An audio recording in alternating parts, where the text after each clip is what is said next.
मस्साजोगचे सरपंच संतोष देशमुख यांच्या हत्येला 1 वर्ष झालंय आणि 1 वर्षानंतर काय काय मस्साजोगमध्ये बदललंय, काय परिस्थिती आहे आपण जाणून घेणार आहोत.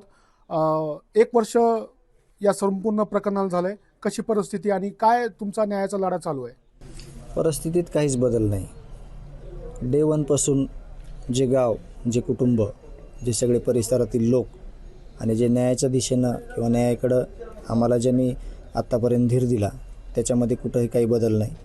सगळ्यांचा उद्देश आणि सगळ्यांचं टार्गेट एकच आहे की या क्रूरकर्मी लोकांना शिक्षा झाली पाहिजे.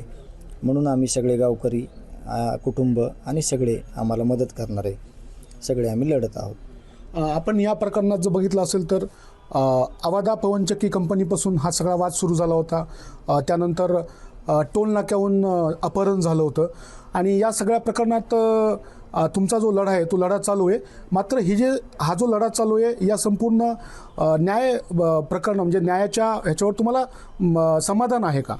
आम्ही समाधानी ज्यावेळेस होत तो दिवस असा असेल की ज्यांनी वाईट कर्म केलं, ज्यांनी वाईट कामं केले, ज्यांनी खंडण्या गोळा केल्या, खून केले आणि यातलाच हा जो खून आहे माझ्या भावाचा, जे आमच्या कुटुंबाला जे एकदम काय म्हणतात त्याला अनाथ केलं.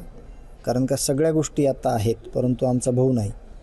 तर ज्या दिवशी ज्या लोकांनी या निष्पाप माणसाला, माझ्या भावाला संपवलं, त्या लोकांना फाशीची शिक्षा जोपर्यंत होत नाही तो आमचा समाधानाचा दिवस असेल की त्यांचं ते कर्माचं फळ असेल.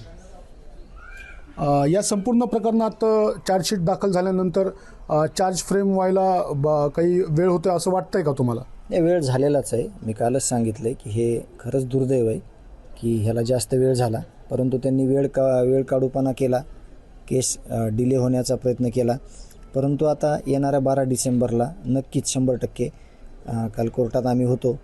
माननीय कोर्टाने असं सांगितलं की 12 तारखेला चार्ज फ्रेम होईल आणि त्याच्यानंतर जेवढ्या लवकरात लवकर या लोकांना शिक्षा म्हणजे कशी होईल यासाठी सर्वतोपरी वकील साहेबांचे प्रयत्न असतील.